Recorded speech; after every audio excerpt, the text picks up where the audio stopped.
And we're live on Twitch first. Hi, everybody. Sad day, sad news. It's Tuesday. Yeah. Yeah. Yep. Yep. We're going to be talking about the late, great Stan Lee a little later. Yeah, that's true. So I'll save all my stories for yeah, I guess later so. in the That's episode. The thing. We shouldn't dig into it now. Hi, Dreamy. How's it going? And also, definitely check out Cool Spot, everyone. Yeah. That was a fun episode last I highly week. recommend Cool Spot. I had a lot of... Yeah, we got a decent response to our poll, too, so I'll share the results of that when we go. Okay, nice. When we go on the podcast. My sister called you out. It was like, who can like Sega over the vast superiority of Nintendo? Huh. I was like, I don't remember you How playing. old's your sister? 2 years younger than me. Okay, well, you don't have a horse in this race, sister. She didn't play Sega, and she didn't really play too much Super Nintendo. Right, yeah, So Mario that's what I Kart and yeah. Yeah. So she wasn't somebody to compare Super Mario World Right. with Cool Spot. Right. Yeah, I was there. I was there when it all began. In the trenches. Yep. So anything else that isn't fit for podcasts just going on? I don't think so. All right. I beat XCOM 2. I can talk about that later. Nice. Shoot fizz at your enemies. Is that? Oh yeah, that's in the Cool Spot. I've been getting into Destiny 2 a little bit more. Oh yeah, I just got it for free, but we can't crossplay. Why not? Just because I have it on PC. Oh, I see. You have to have it like through the Microsoft Store, or how does that work? No, Blizzard gave it away, but they just, as far as I know, they don't have crossplay between PC and. Oh, that's too bad. But did you install? The pirate game? Oh, yet? I did Sea of Thieves. Yes, Yeah. I haven't started it, but I did install it. I figured it would take 3 days. So. Right. All right. I need to get a copy of that because that one does have crossplay. Okay. Yeah, I would love to do that. I haven't gotten into that yet. I'm doing that, and I'm doing Minecraft. What's the other one called? Minecraft? Quantum Break. Oh, right. Well, and Minecraft. Yeah. Yeah. That's like a family game. That's hilarious. Quantum Break is pretty cool. I'm liking that. All right. And I finished that other Uncharted, and I haven't started the next one yet. But I did go back to the Wii version of Tomb Raider Underworld. Mm-hmm. Whew. It's a rough transition to go back to the Wii. Yeah, I think you might want to just get the digital off Xbox. Oh, can you do that? If it's on Xbox. Can you get Underworld? I think so. I think the Legends trilogy is like there. I'll have to check that out. At least on your PlayStation. It's just I'm in this part where she has to like go and get her motorcycle and then drive off these. Oh yeah. Drive across these things, and it's so awkward to control. Yeah. I mean, it always was, but now like being away from the Wii for so long, it's just like, how is this ever a thing? Even on the PC with my Xbox controller. Yeah. I still had to redo the motorcycle. The worst part of this, and this is like inside baseball. I'm sorry, everyone, but the worst part of this is I didn't realize I needed the motorcycle because I picked it up after playing so long. So I got to a certain point, checkpointed, and now it starts me there every time without the motorcycle, and I have to go all the way back. That's funny. Come all the way up, and then drive into a crevice. So sorry, man. Yeah. All right, let's do the episode. It's 169. Okay. That means we're one episode away from 170. That's exactly what I mean. All right. You really save this banter. Okay. All right. Welcome to episode 169 of the All the Books Show, recorded at the David A. Howe Public Library, where we talk book news, author news, and literary news.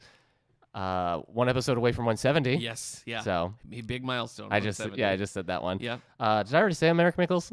No, you didn't. All right, I'm Eric Mickles. And I'm Nick Gunning. You already said that, though. Okay. You said that before I said I'm Eric don't think Mickles. so. Play the tape back. All right. No, you didn't. I'm just trying to mess with your head, mess with time. Yeah. Well, I'm a little under the weather, so you probably can do it. Here's a true. weird thing, That's because we sad, are recording live for the David A. Howe Public Library. This has been the longest stretch of me being away from this library since I got this job. Because I was last here on Friday the 2nd. Because last week I was at the NILA conference all week. Yeah. Tuesday I worked the election. Yeah. Yesterday was a holiday, so we were closed. Here I am bright and early for our 7 o'clock board meeting. Yeah. So it's good to be back. Little fun thing about tired. Nick. He can take care of everybody except himself. Hey now. I got to tell you, I was on Twitter. I saw a podcasting bingo, like things that podcasters do. Right. It was humbling. Really? It was humbling. I was like, oh, no. Oh. Is it all stuff you did? It's a lot of things that we both do. Really? So I guess we're in good company. Do you have one you can share? The that I just did was one of them. Don't do I know. I know. One of them was saying that we're going to edit something out and then not editing it out. Yeah, classic. Asking if you can say a bad word. Oh, right. Having already said the bad word. Yes. Yeah. That's just a couple, and there were a lot more that we used to edit things out. But we don't did. anymore. No. So no. now the ahs are as They're real as can be. They're part of the beautiful sounds. You go back to like the first that are episode, this we're podcast. clear thinking. Nothing we say has a pause. Yeah. It's all just, so. Yeah. Very articulate, and we've slowly gone downhill ever since then. Well, I like that. Thank you. Folks, we're going to be talking about Stan Lee today. Yeah. I got the news from Eric that Yeah, Stan sorry. Lee, the My wife- godfather of Marvel, passed away at 95. Yeah. Sad news. So we're going to be talking about some of our Stan Lee experiences. My wife got the news for me as well, but I actually I don't know. It hit me more emotionally than I was expecting. I mean, I guess I was. I guess I was expecting it to hit me emotionally, but like she was upstairs. I'm like, "Hey, did you look at the internet today?" She's like, "No, why?" I'm like, I can't even say it. I couldn't say it. So like just go online. I took the dogs outside. I came back. She's like, "That's so sad." And I'm like, I just couldn't.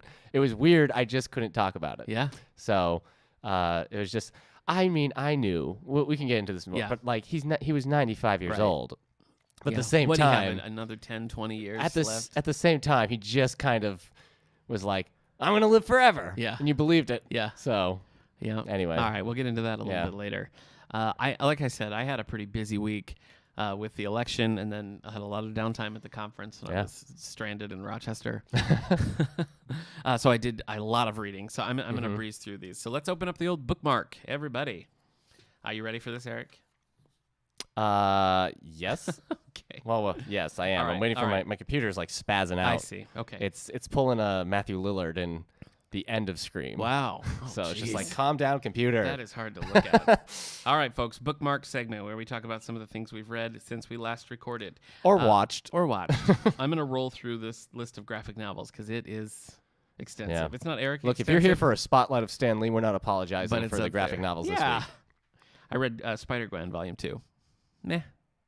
I read Batman and the Signal. Yeah, explain this one to me, because it's Scott Snyder, but I don't know what this is. What?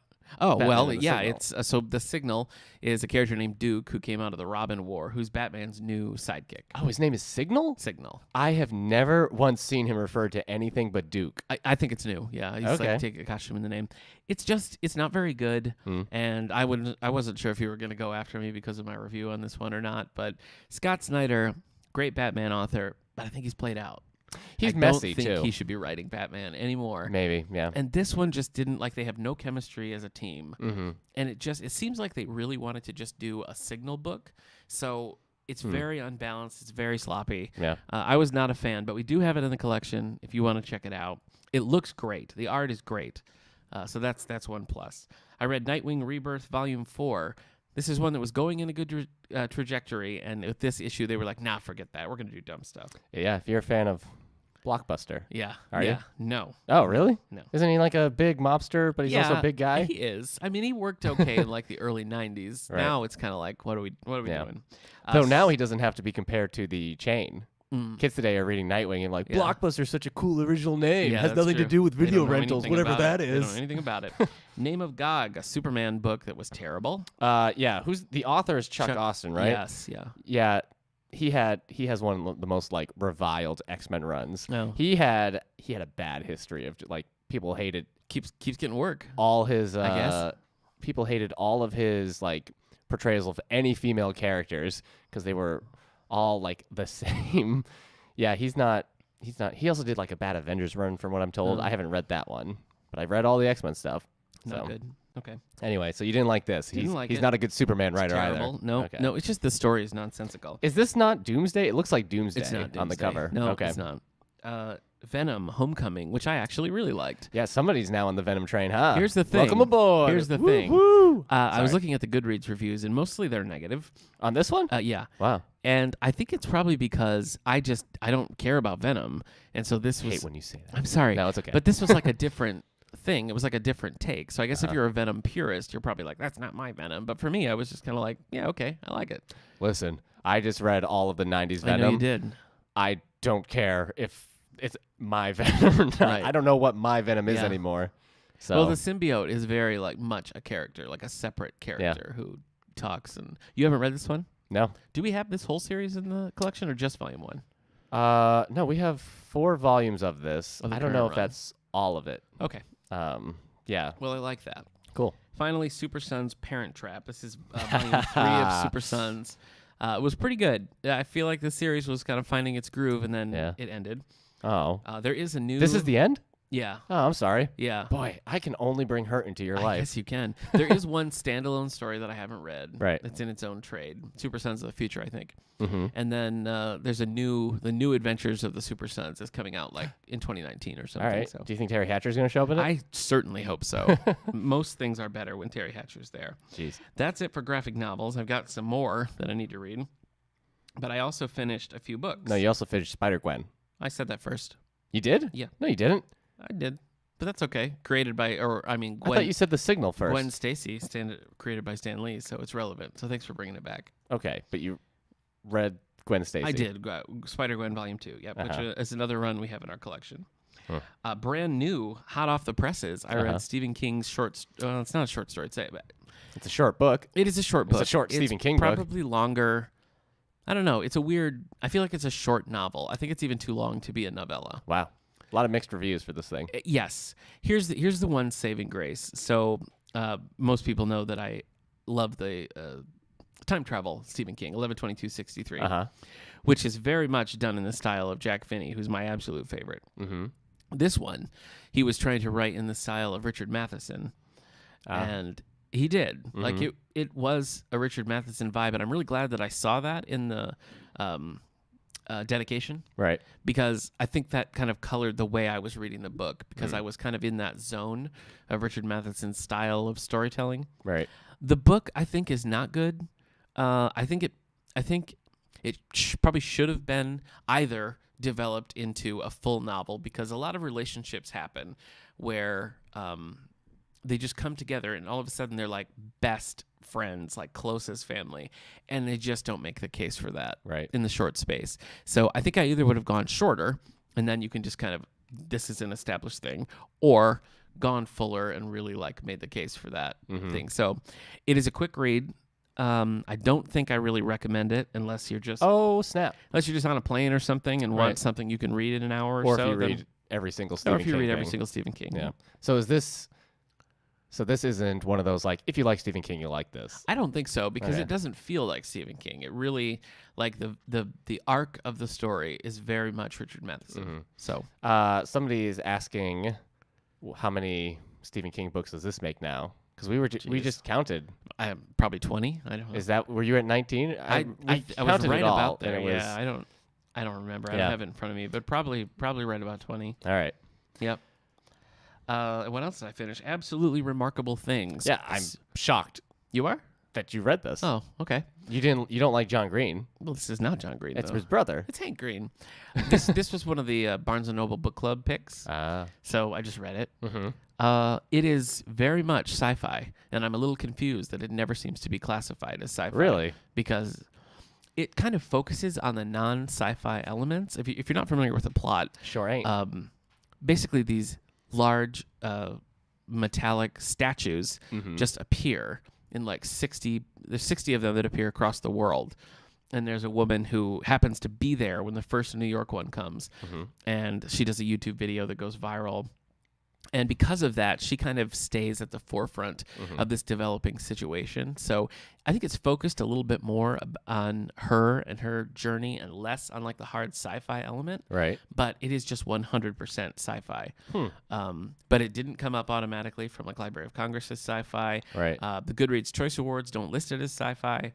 Weird. But I mean, I'll move our copy. I don't think, Station 11... You don't. That's never shelved in sci-fi. Well, either. I think it's probably for the same reason. Yeah. And it's because it's a sci-fi background, but you're not. That's not the point of the book. So I liked it actually. I started it and was like, I am not going to like this narrator at all. And she was kind of, I don't know, a somewhat unpleasant narrator, but it kind of worked. And it's very. I know a lot of people that I've talked to about this book, we talked about it a bunch at the NYLA conference actually, are disappointed that it doesn't really fill in all of the gaps. Like you're left very much thinking like, so what's happening? You know what I mean? So I think if you're prepared for that it's a journey kind of thing, I think it does work very well. I don't know if there's going to be any kind of sequels. I would suggest don't do a sequel, but yeah, I think it was a pleasant read. I enjoyed reading it. I was hooked. Okay. So I give it, I don't know, 1.5 thumbs up, I guess. Okay. Like kind of because it does have flaws, but overall pretty solid. And finally, I read Movie Making Magic, Star Wars. This is when I picked up. Well, actually, when we were picking up my brother, former podcast guest Steve. He's not dead. No, he's alive. He's alive. He just hasn't been on the show in a while. Picking him up in Buffalo, and we stopped at Target, and I was like, "Oh, this will be great for the election." And it was. I read it cover to cover. A lot of cool concept art from the early stages. It's fun to see some of the things. They used some of the very early, and I wasn't aware of this, but they used some of the really early character designs from the original trilogy to form the character designs of Rebels. So like one of the characters in there is just exactly like the first strap of Chewbacca, and he's not a Wookiee or anything. Right. So it was just kind of neat to see that. Yeah. And it does have a little bit on every movie, or like right up through Solo. Solo's on the cover, and it's like Solo has the most creatures of any Star Wars movie, and then there's like one page on Solo. So I don't know. That was kind of strange. I know. I was surprised at that like assertion too, because I don't think I would say that at all. But wow, that's what it says. I've only seen Solo once, so I've seen it twice. What are you gonna do? And you're what? A fan? No, you don't like it. That's fine. It's fine. Okay. Yeah. All right. I like it. I haven't seen it a second time though. I guess that's it for me. Though I did rewatch Justice League over the weekend. Oh, the movie. I still like it. Okay. I still like it. Yeah. I know why people don't. You should say that before you review other things so people have a baseline. Still like it. There's so much cool imagery. I like it. I like it. All right. Did you see any movies? No. You didn't see any Grinches? Oh, jeez. I'm trying to forget. Oh. I saw the new CGI Grinch movie, and I took my son to it, and he was like, halfway through, he was like, "Can we leave now?" He was doing me a solid staying in this Grinch movie. Right. And we actually didn't see the last few minutes because the film stopped. Oh. And it was dark. Small mercies. It was dark for a while. Then they restarted it, and we had about maybe 5 to 10 minutes left. They started it at probably like the 30-minute mark, and I was like, "We're done. We're not gonna." But it was so bad. Yeah. I mean, I know everybody's. I don't think it's gotten any good reviews, right? I haven't seen it any good reviews. It's very miscast, and I know you're gonna say it's because I'm not a big Benedict Cumberbatch fan, but he is not a good Grinch. It's weird. It seems like he matches like the original cartoon. He's not doing that. He's doing a very like meh, meh kind of Grinch, like all kind of high and like it's narrated by Pharrell. It just, I don't know. It's not a good fit. My favorite part of it was Kenan Thompson. So really? Yeah. Oh, all right. Yep. Strange. Yep. It's weird. I mean, I don't think I've ever liked an Illumination movie. Period. Every time the Lorax is pretty good. Is that Illumination? Yeah. No, it's not. It's not. Maybe it is. I didn't think they were around then. Well, I don't know, whatever. I thought it was all right. I hated. Horton Hears a Who. I don't think that's Illumination, but I really didn't like that. But the Lorax I thought was pretty solid. Okay. The Grinch, thumbs down. But like, it's just nothing. They didn't do anything new or interesting with the story. Right. The story, which is adapted perfectly into like a 20-minute short. Yeah. You don't need to watch 90 minutes of that. Yeah, that's rough. How's it compare to the Ron Howard? I think if you were going to watch one, probably watch the Ron Howard one. But I don't really understand who that movie's for. Like, do children like that? Do adults? I mean, I enjoyed it at the time. I was like in high school when it came out. Yeah, I don't know. It's not really something that I want to keep watching. But that at least does something. You know? All right. The Lorax film. Yep. Has Taylor Swift in it? Maybe. How about that? I guess it does. Or does. Did she just do a song? Helps. Universal. Oh, Illumination Entertainment. There you go. I thought so. I was kind of wondering if they were going to have any of the Lorax people like show up. They didn't. Right. The one slur or whatever. All right. So that is it for me. I'm sorry. I know that was long. Yeah. I guess I'll also Aren't you still reading something? Real quick. Yes. That I'm currently reading Children of the Jedi by Barbara Hambly. I took a little vacation from this, and now I'm back to it. Nice. Not loving it. I'm sorry. I am really enjoying the new Imagine Dragons album, Origins. Okay. I picked that up, and I've liked it a lot. Nice. So are you going to listen to that? I listened to it Friday when I okay. found out it was released because it kind of just like snuck up on me. It did, yeah. And no vinyl till like late December. I don't know. I was just on. I had Spotify open. It was like Imagine Dragons' new album. I'm like, what? Yeah. And so we listened to it. I got my copy yesterday. Boomerang's pretty good. So I like it. Yeah, I like it. I guess I like it more than Evolve so far. So, but Evolve was kind of I don't know. It's more low key album. So, I even like the song that's in Wreck-It Ralph, though I probably won't like Wreck-It Ralph. Oh yeah, the Zero. Yeah. Song. So, but yeah, I got my copy. I got mine at Target, so I got the special. Oh yeah, songs. me too. I did that too. And I also picked up Stranger Things season 2 for the library. Nice. So we'll have that here. You can check it out. Least favorite Stranger Things season. Out of 2. Out of 2. Okay. Yeah. 50-50. Yeah. Well, what are you gonna do? 50-50 on Stranger Things. Well then, luckily, I'll just cruise through what I've been reading. I'm still reading Contagion. Okay. So book, everybody get off my back. Yeah. Leave him alone, guys. Sci-fi book. But again, as I said, it's one of those weird ones. Like, I guess this is young adult because you say it is, but it could have also just been in the adult section, and I wouldn't have questioned like, oh, this should be YA. Anyways, here's some comics I've read real fast. Okay. I finished Uncanny Avengers by Rick Remender. It was really good. I did not like the first volume. Sorry, what is this? Yeah, did I say Young Avengers? I meant Uncanny Avengers. Okay. Sorry. No, it's not. Uncanny Avengers. It's just this and his Uncanny X-Force, they get to these like epic levels that are very like character driven. Yeah. And I really like it. Probably the best I've ever read. Probably the only Avengers comic I've ever actually like loved, but also the best use of Thor in Avengers, because usually they just don't know what it seems like they just don't know what to do with him because he's such a powerhouse. Right. And in this one, it just worked. Him and Wolverine had like a connection. I don't know. I liked it. And Rogue's back to being able to fly and have super strength. Hey y'all. So that made me happy. Back. I also read this 13-issue run by Paul Cornell of Wolverine, where he loses his healing factor. Yeah. The last volume is called Killable because he loses it. Killable. Is he he's still dead in mainstream continuity? I think he's coming back now, Okay. but I haven't got up there yet. Right. The next run of Wolverine I'm on is the one where it leads up to the death of Wolverine. Okay. So anyways, yes, he loses his healing power, and he's like, oh, I'm mortal. I'm going to die. I got to settle down. It's happened. He starts wrestling with that mortality awfully quick. Yeah. So anyway, he's got bandages on his hands all the time. It's okay for the most part. Alan Davis does the art, and he has a unique style that I don't love. People refer to it as gorgeous art, but sometimes, I don't know, it seems a little bit messy and squished. I watched 2 movies I want to bring up real quick. For some reason, I was in the mood to watch The Raid Redemption, or just The Raid. The Raid is a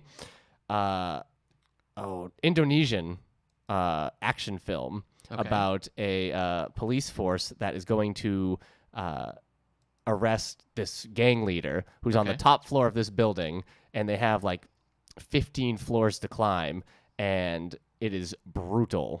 I would not suggest you ever watch this movie. Okay. But if you can handle visceral action scenes, No, thanks. I do suggest, if you haven't seen 2013's The Raid, I suggest watching it. But there were many scenes where not only I turned away, but my wife who likes her dark psychological does. books and all that stuff, she also had to look away. There were times I was like, you tell me what's about to happen, but she couldn't. So very long fight scenes too. It was great. But also that put me in a mood to watch more action films. So I watched The Man of Tai Chi. It's Keanu Reeves' first directed film. He directed it in China.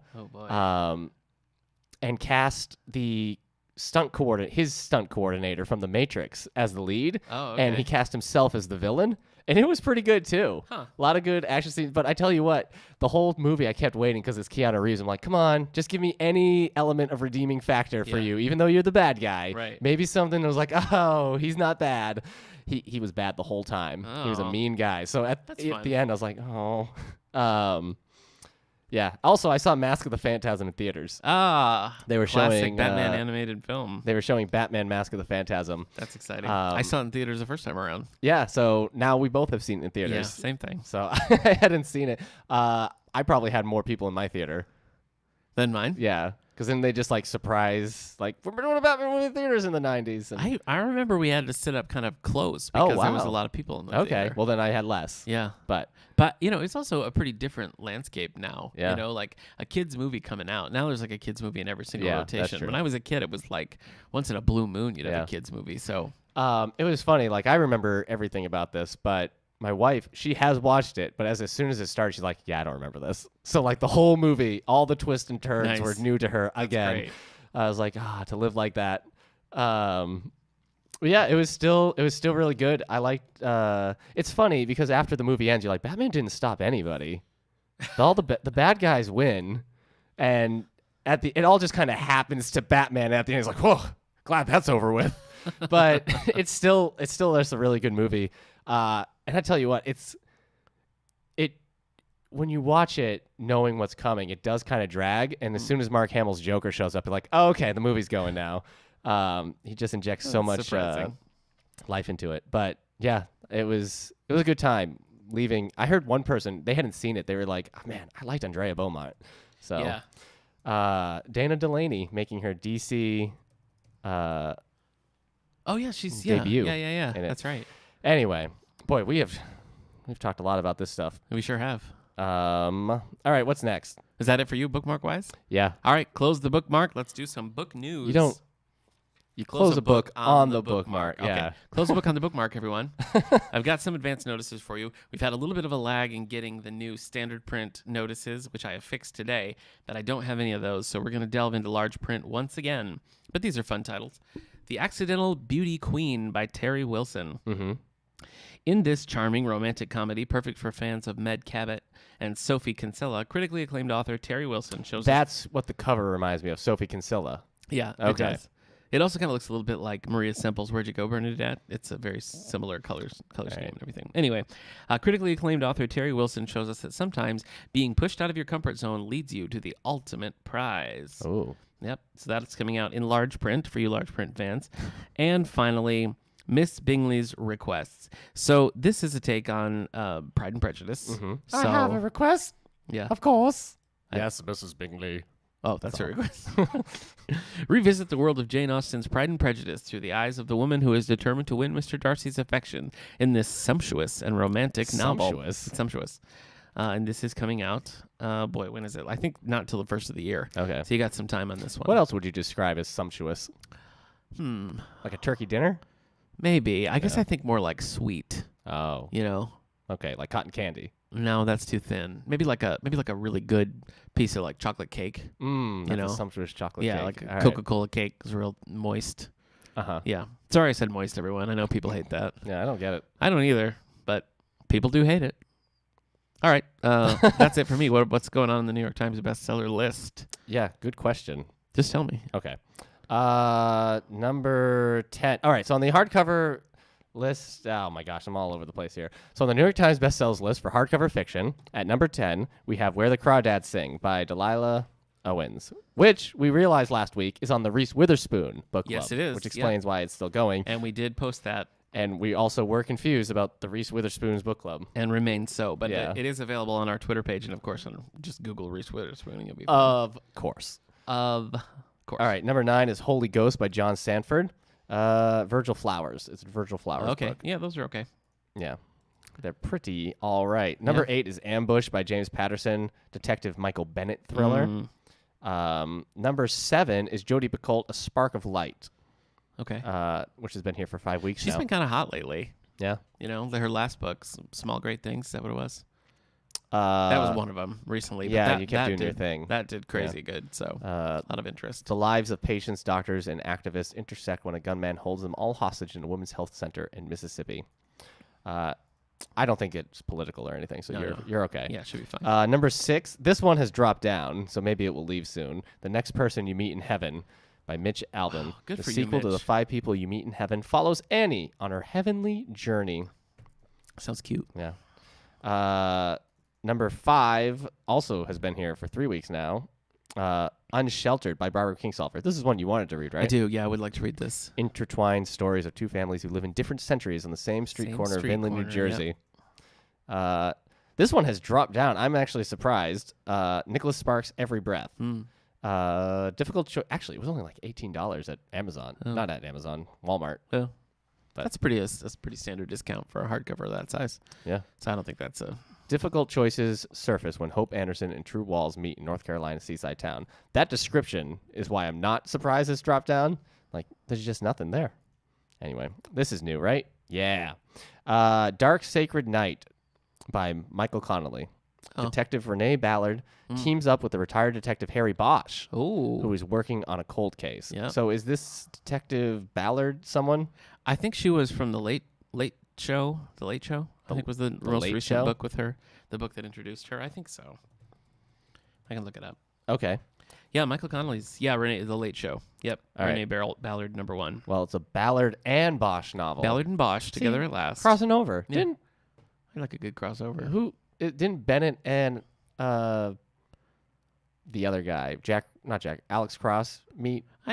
I don't know. I don't think so. There's always talk of spin-offs, but Harry Bosch usually appears in it's usually connected in some way. Like the Lincoln Lawyer series he's in. Bosch is like kind of the anchor in that little connected universe. Are you getting choked up about this? Yes, I am. It's very emotional number for me. 2, John Grisham, The Reckoning. I would like to read this Ford County story. A decorated World War II veteran shoots and kills a pastor inside a Mississippi church. Don't go to Mississippi in anybody's fiction these days. It seems like it's a bad time. You don't want to go. So what do you think's number 1? Leanne Moriarty? Oh, no, I guess that will be next week. Oh. Elevation by Stephen King and soundtrack by U2 because they did the song Elevation. That was in the first Tomb Raider. Those always play with me. So sorry. keep it up. up. The one where they're like, Elevation, and then they're like, woo, huh. woo. I certainly like your rendition. From Tomb Raider. Yeah, Tomb Raider. The first Tomb Raider. The first Tomb Raider. With Angelina Jolie. The movie. Yeah. 2001's Tomb Raider. Yeah. I don't have to. I haven't seen it since 2001, probably, so I believe you. All right, so a man is losing weight without getting thinner. What? A man who is losing weight without getting thinner got it. forms an unlikely alliance with his neighbors who are dealing with prejudice? Yeah. Okay. Yeah. All right. Hey, these people are judging us based off the color of our skin.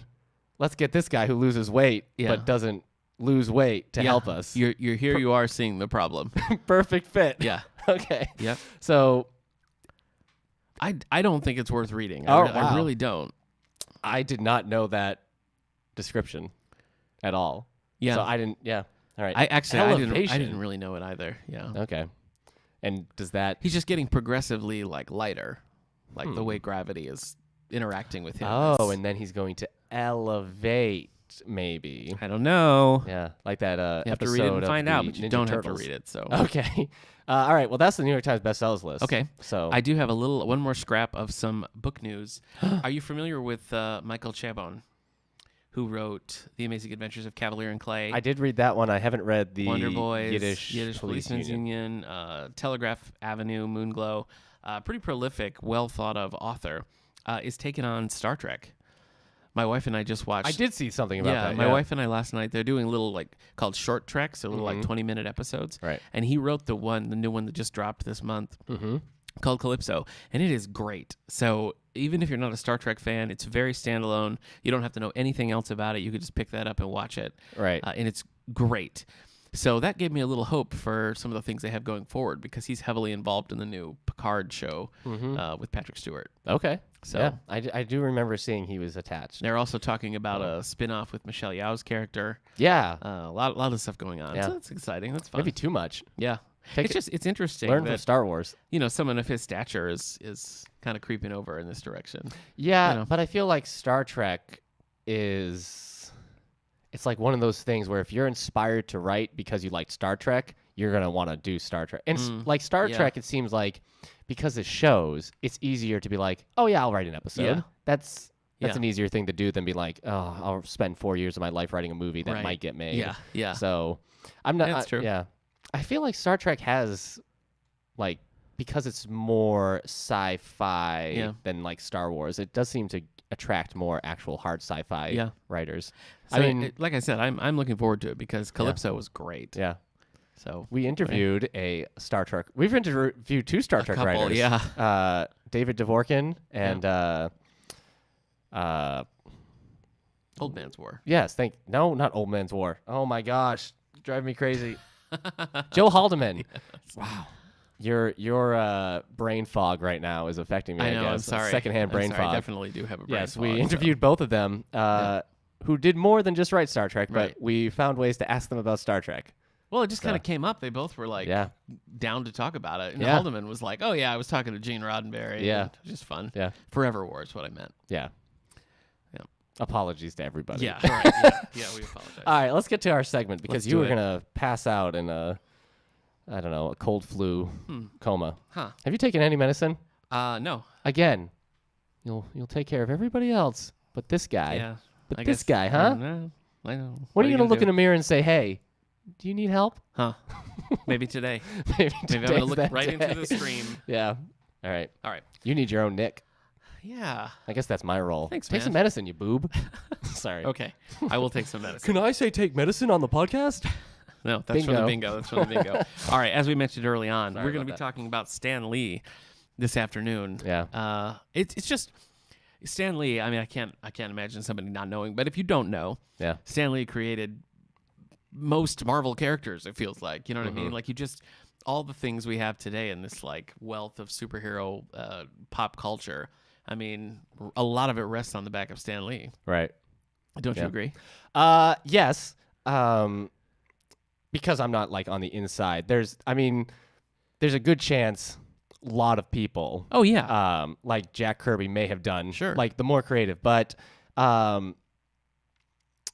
mean, he was there and he made it happen. Yeah. So even if he was just, there's some stories where they're like, maybe he just said, Spider-Man, make a character. Yeah. But like he was writing them as well. Right.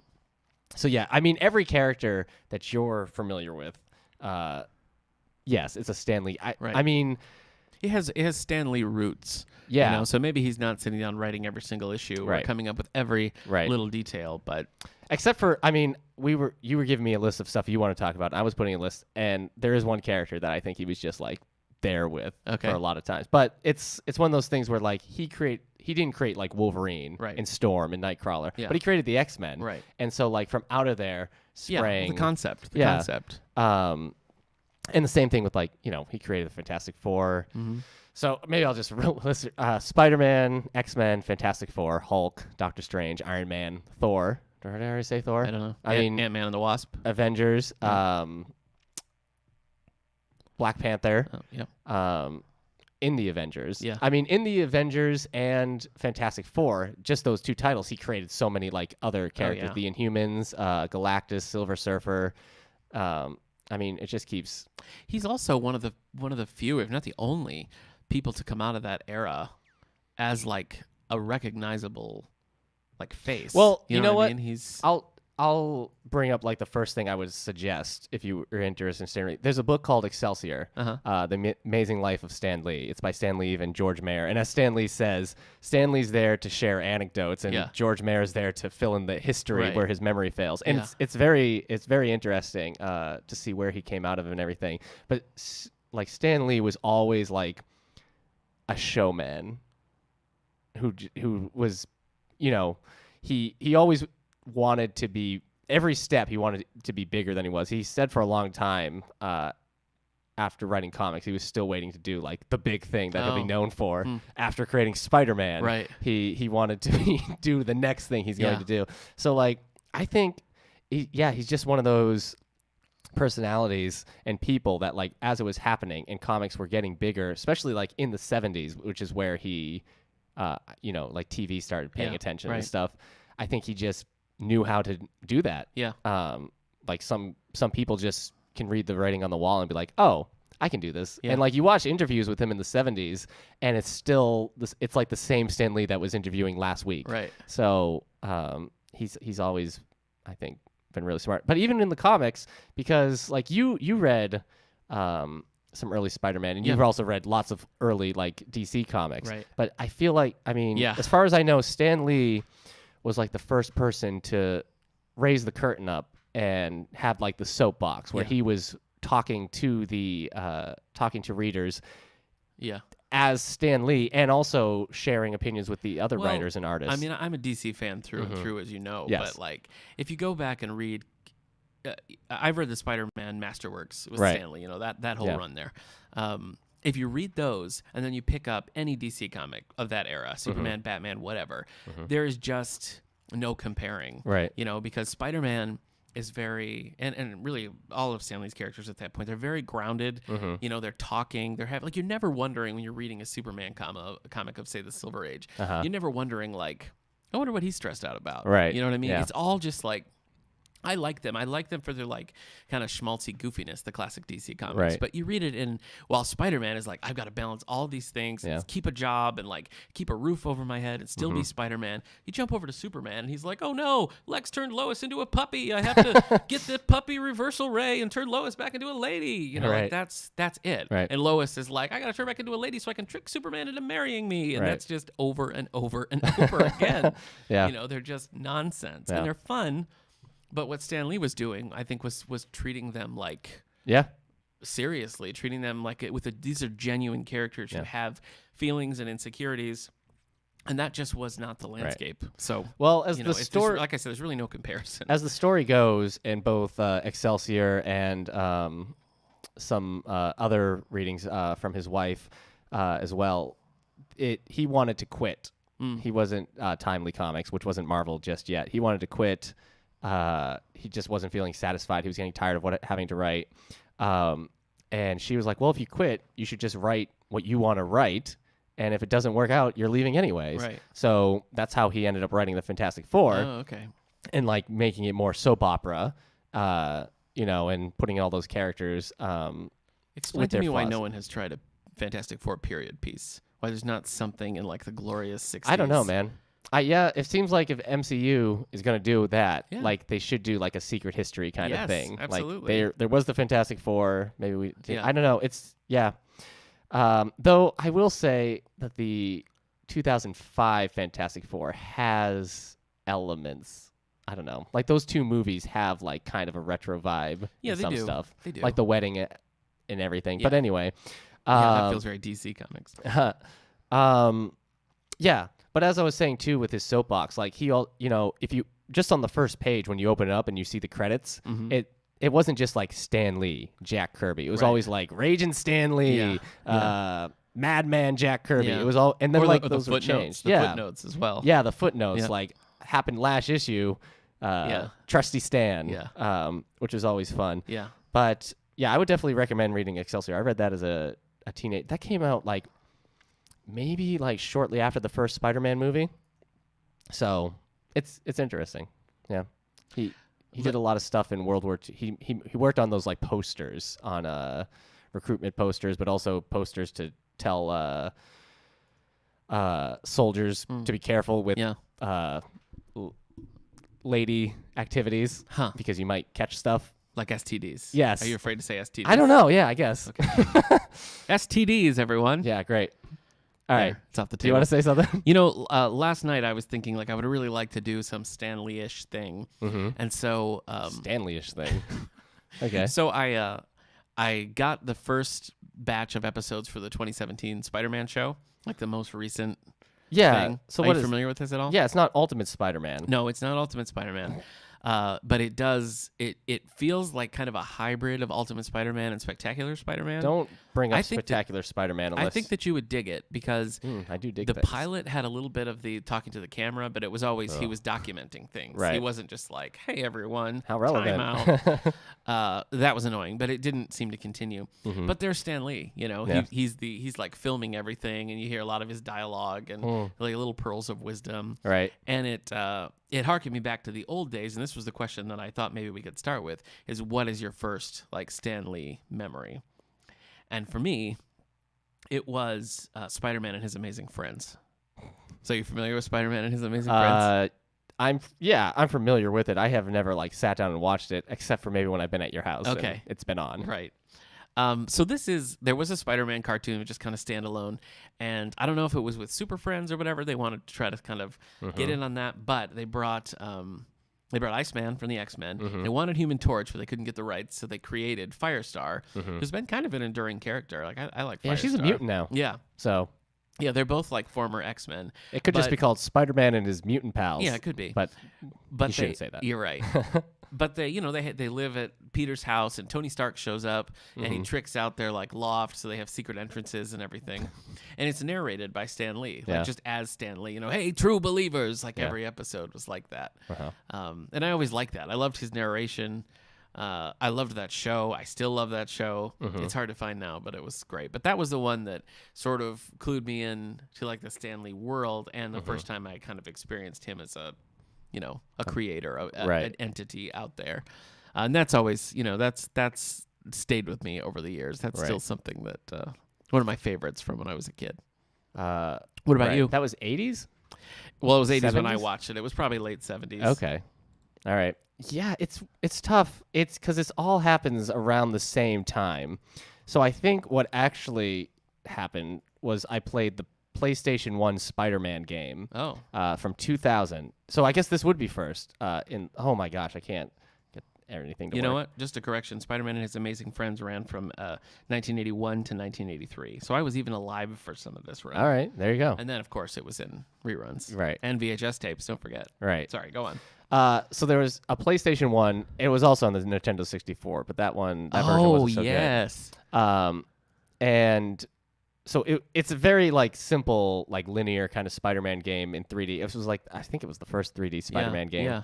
But I loved that game. It was Activision. Yeah, it was very good. Venom's in it. You have a lot of like the classic villains showing up. You have Scorpion and Rhino and Mysterio. The N64 had a red cartridge. Yeah. Well, the difference between boss. the two in the big way was that the Nintendo 64 couldn't handle the movie scenes, like the CGI scenes. So they had comic book panels. I guess it was on Dreamcast too. Interesting. But the PS1 version had the full movies, and it had some of like the animated series cast and everything. It was a lot of fun, but Stan Lee also narrates things as it was happening. That's right, he does. And it's just really fun, especially because when you think about like there's like he doesn't create Venom, but he still talks about Venom. But I just remember. He had so much enthusiasm in it. He'd be like, you have to go stop the Scorpion from taking out J. Jonah Jameson. He's like, just like, I can't even do it. Scorpion's been out for J. Jonah Jameson since day one. Yeah, I remember But he's that. narrating the whole thing.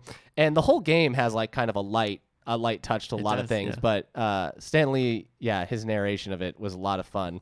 So that was like the first time like I was like, oh, who is this? This is Stan Lee's voice. And I think it's interesting that like we both, I don't know, came into contact with who he was personally just from his voice. Because I think it's one of those things where like if you're on an elevator and he's talking, you'd be turning around and you're like, that's Stan Lee. Yeah. I also had this set of Marvel trading cards back from I was probably in 3rd or 4th grade, so we're talking 90s now. Yeah, well, that's the year of the Marvel trading cards. Yeah.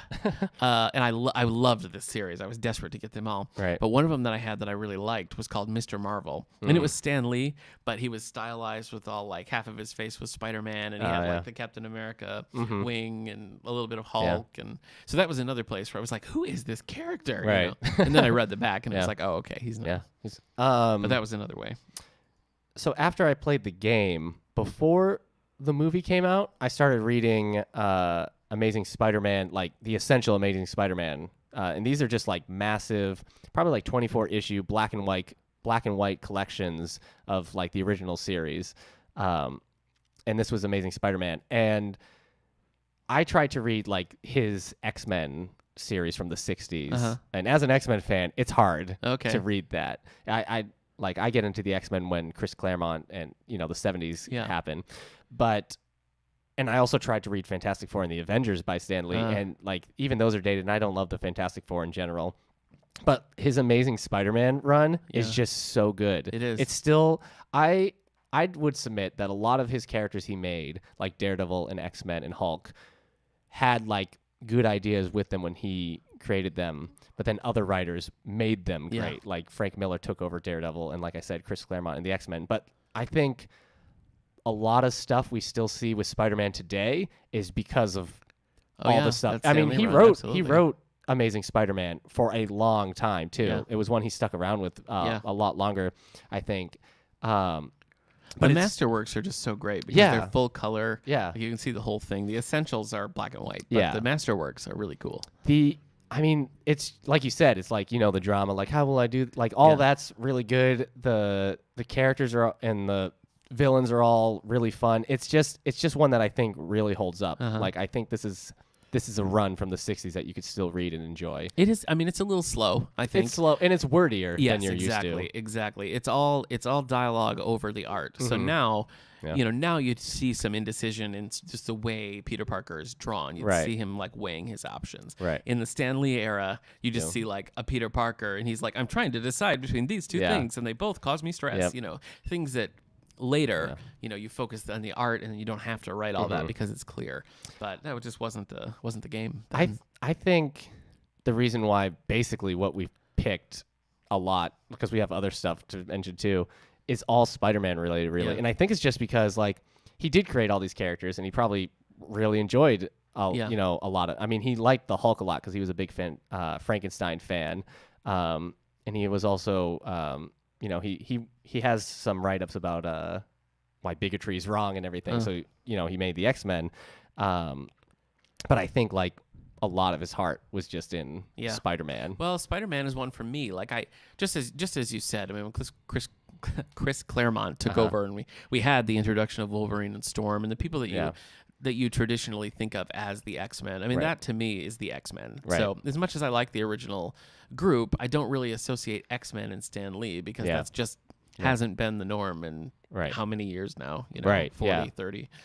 So, but with Spider-Man, even you see it in the Tom Holland movie. You see like his take, like the insecure, but kind of funny Spider-Man, just like in high school being a nerd. I mean, you see that now, in the current takes on Spider-Man. It just, it really like it's been updated and adapted, and we've seen Spider-Man age and get married and do different things, but it always kind of comes back to this original like Stan Lee take on Spider-Man, and that's the one that endures. I think as much as everybody loves Mary Jane and all that, it's like Spider-Man seems to always reset itself at one point or another to that classic nerdy high school kid trying to get by. Yeah, which I think is cool. I mean, I think that's a testament to the strength of the character since its inception. Yeah.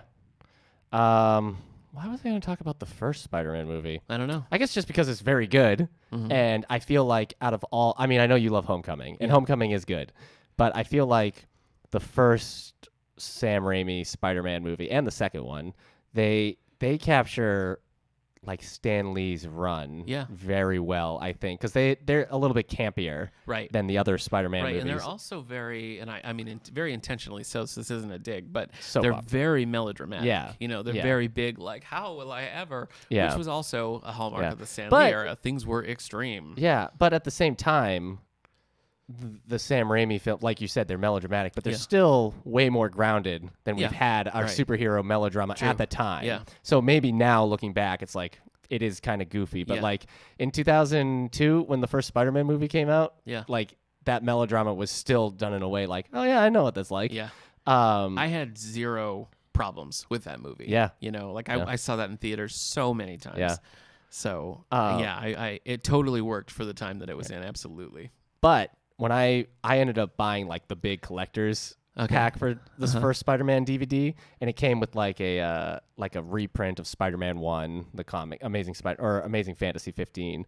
But it also came with a DVD called Stan Lee's Mutants, Monsters, and Marvels, in which he's interviewed by Kevin Smith for so he has like 30 minutes where he's talking about Spider-Man, and then he has 30 minutes where he's talking about creating all the other heroes, and it's really good. I mean, if you've seen any interview with Stan Lee talking about the creation of any heroes, you've seen them all. Yeah. But this one it's good because Kevin Smith has a bunch of enthusiasm for it. He has some fun questions.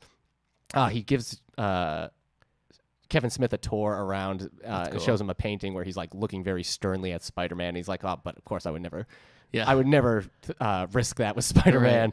Right. But it's really interesting. Yeah, I've seen that before. I've not actually watched it, but I had Kevin Smith on my list too because Kevin Smith used to do a podcast called Fat Man on Batman where he would interview like comic legends about Batman. Yeah. And he gets Stan Lee on, and Stan Lee just will not talk about Batman. He's always like, Kevin will tell ask me a about question. Bob Kane. He's like, oh, he was fine. He's like, but Batman's a detective. That's boring. Peter Parker's just an average guy. You know? And Kevin's like, right. But Batman, and he's like, yeah, whatever. Yeah. He just does Thor not. flies with his hammer. He doesn't play around at all. He just goes right back to Spider-Man. Yeah.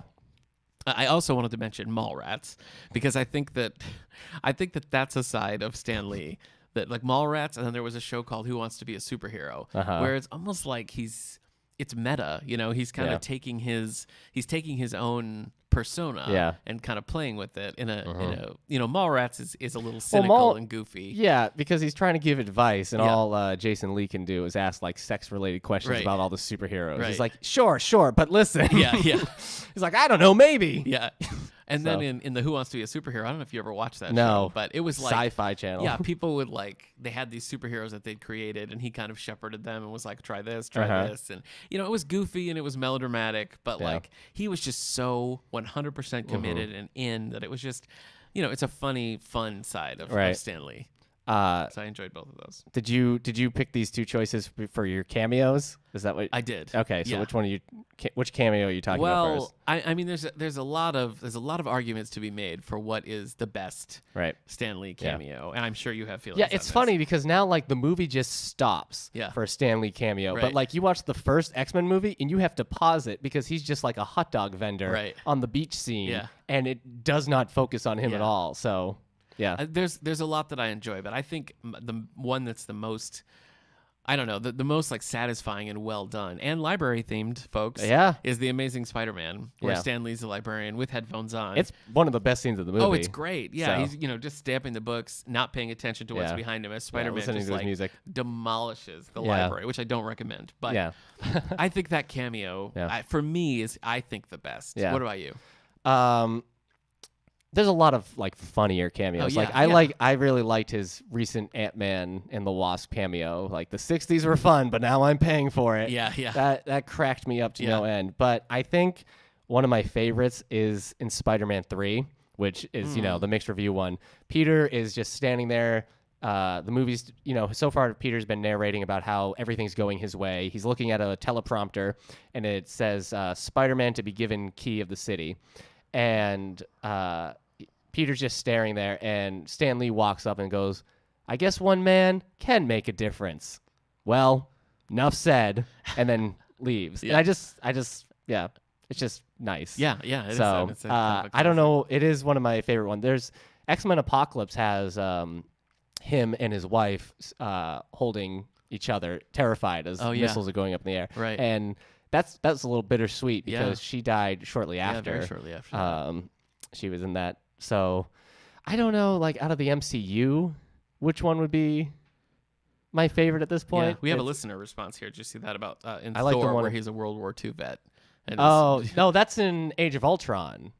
Oh, okay. Because he's like Thor's talking about how this drink was not made for men. And he was like, yeah, neither was D-Day. Give me the drink. Oh, yeah. And then he's like, he has to be dragged out of there. He's like, Excelsior. Yeah. So it was, that one's a funny solid. one. So do you have a favorite? I mean, is it the Spider-Man 3? Is that the one that you would choose? Yeah, okay. I think so. But out of the MCU, I'm not sure. They all start to, those ones all start to blur together. Yeah, Again, I might say it is the Ant-Man and the Wasp one. Okay. Because it's just so funny. Yeah, it is. That is a good one. Yeah. I also wanted to mention the Teen Titans Go to the Movies. Yeah, that Stan one was Lee hilarious. cameo, which is great. Yeah. I think that's the funniest one. Yeah. I mean, him showing up in a DC movie and being just, like, whatever. I love cameos. Yeah. It's great for the whole first part, too, where he's not saying anything. He's just slowly sidling into the camera. And that was well done because you think he's not going to say anything. Yeah. You're just like, oh, it's a Stan Lee cameo. And then he says a lot. Yeah. He's like, my super subtle cameo. Yeah. It's pretty funny. Yeah. Apparently, there's the Fantastic Four one. He plays Willie Lumpkins there. An actual, like, Marvel character. And he's delivering the mail. And apparently like they had to cut it down because he would just improv that whole scene. He'd come in and like, here's your mail. And then he would just go in and was like, how is everything going? What's going on? You know, being a mailman's not easy either. But you know what? The Fantastic Four 2, which, you know, take it or leave it depending on how you feel of it. But it has him coming into their wedding, and they ask his name on the guest list. He's like, it's Stan Lee. He's like, nice try, buddy. He's like, no, I'm Stan Lee. Look. Yeah. You're right. That is a good one. And that's actually ripped out of Fantastic Four, the comics, because in the comics during the wedding of Mr. Fantastic and Invisible Woman, Jack Kirby and him are trying to get into the wedding, but they get kicked out for the same reason. They're like, what a rip, Jack. He's like, tell me about it. That's funny. So that one's pretty fun. So yeah, hang on. I can't help but wonder if there are more filmed. I think they are. I think they had said he had like filmed his last 5, but that was like 2 movies ago. So I'm sure like I know he's not in Phoenix, the new X-Men movie. Yeah, his cameoism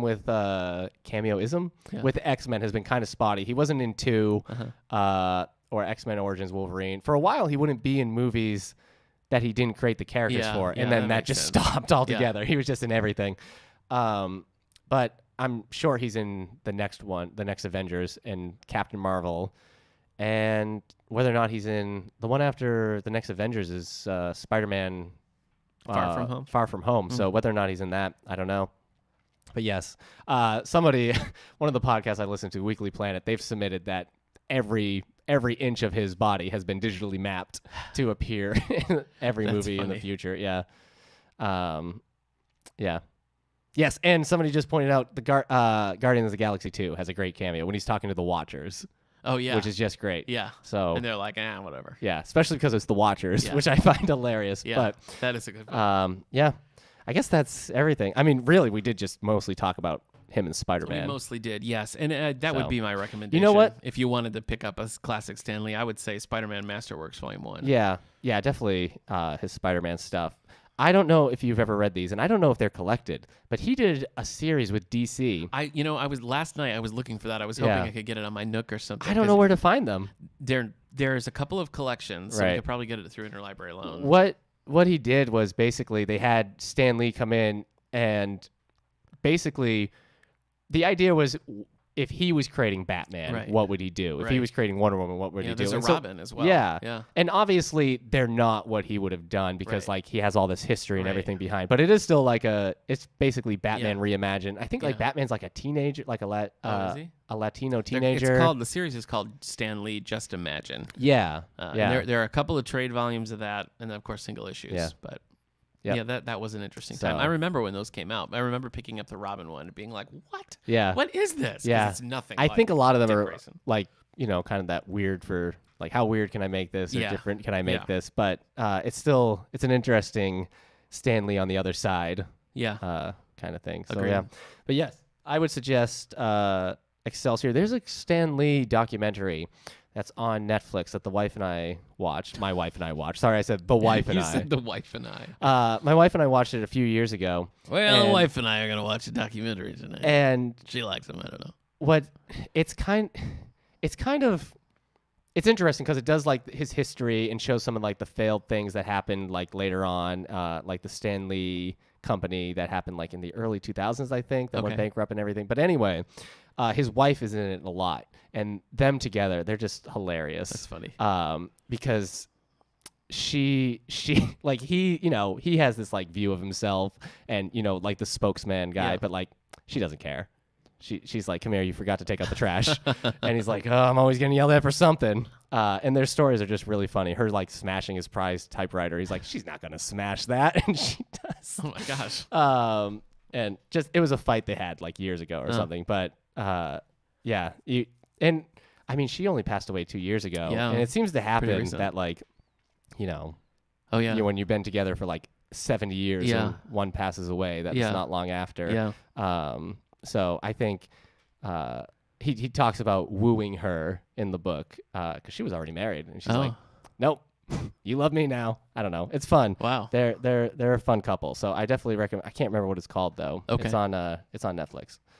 But anyways, and I don't know how you get. I guess you can just find Marvel's Mutants and Monsters on YouTube. Oh, yeah. Probably. With Kevin Smith. So, With Great Power, the Stan Lee story. yeah, that sounds right. 2010 documentary. Yeah. It's good With stuff. great power, everyone. Yeah. She was in the the 90s cartoon. She played Madam Web. Really? I loved yeah. Madam Web. I loved that whole... I can't believe we didn't talk about the 90s Spider-Man cartoon. That was where it was at for me. I loved it. Yeah. Exciting times. So I still don't know what happened to Mary Jane. She fell into that portal, and I don't know where she is. Yeah.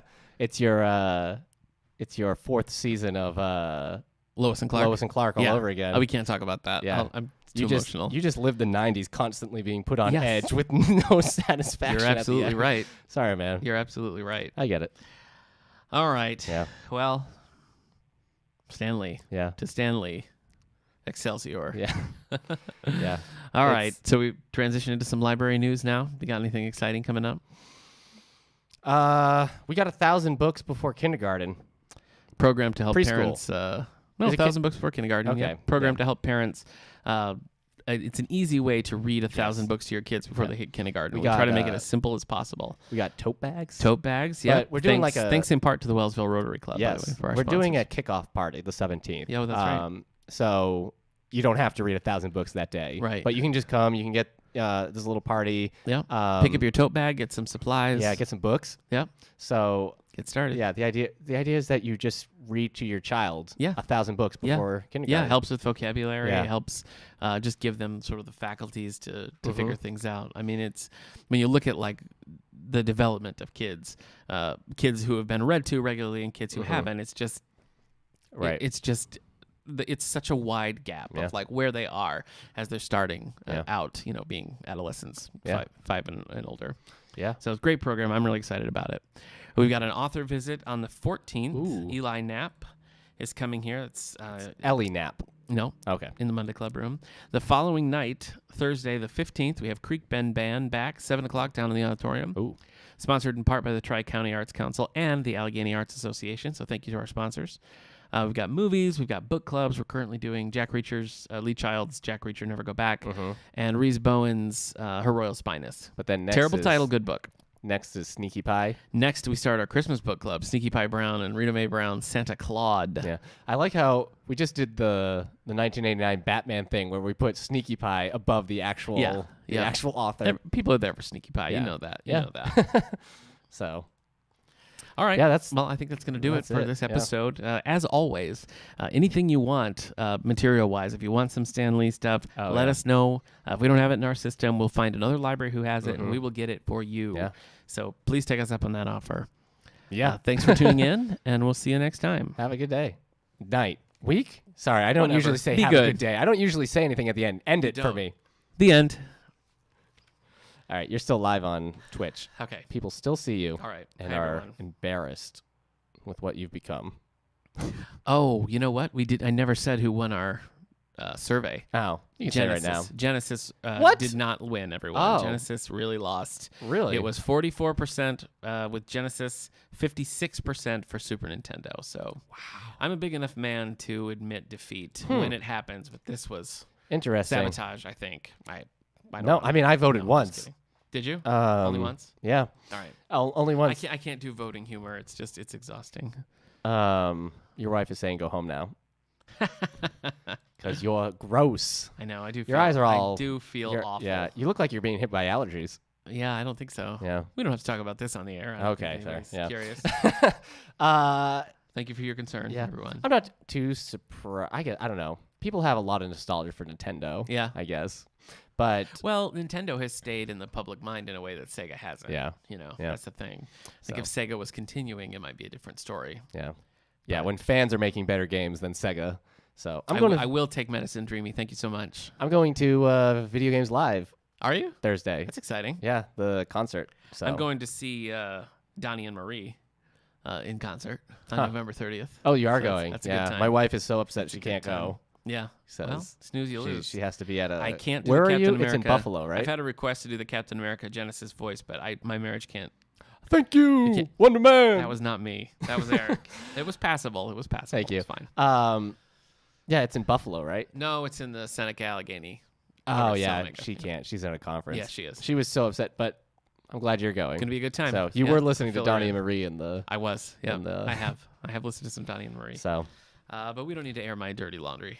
Read Donnie and Marie. Okay. So All right. Well, go home. I will. Get rest. Take medicine. Okay. Drink deep. In life. Okay. All right. Yeah, Sorry. you brought it back in the end there. All right. Okay. So bye, everybody. Oh, bye.